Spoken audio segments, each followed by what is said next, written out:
Hello, everyone, and welcome back. Today, we're talking about how to set up and use your Crypto.com Visa card to start earning those CRO cashback rewards. Let's jump right in.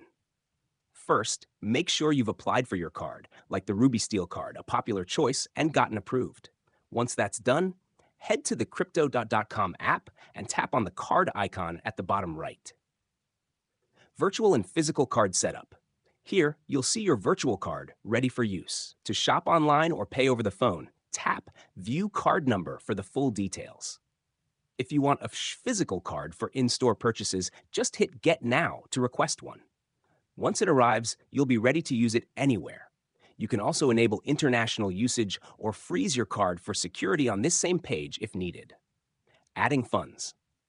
Since this is a debit card, you'll need to load funds to start spending.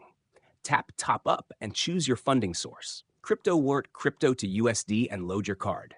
Debit card. Link a bank account's debit card for quick top-ups. Fiat wallet. Use money already in your Crypto.com Fiat wallet. Avoid using PayPal or credit cards, as they come with fees that cut into your cashback rewards. Spending and rewards. Once topped up, you're ready to spend. Use your card online, in stores, or for international purchases, all while earning CRO cashback. The app also tracks your spending and rewards to help you stay on top of your finances. That's all it takes. Your Crypto.com Visa card is now ready to use. Thanks for watching. Don't forget to like and subscribe for more quick tutorials like this. See you next time.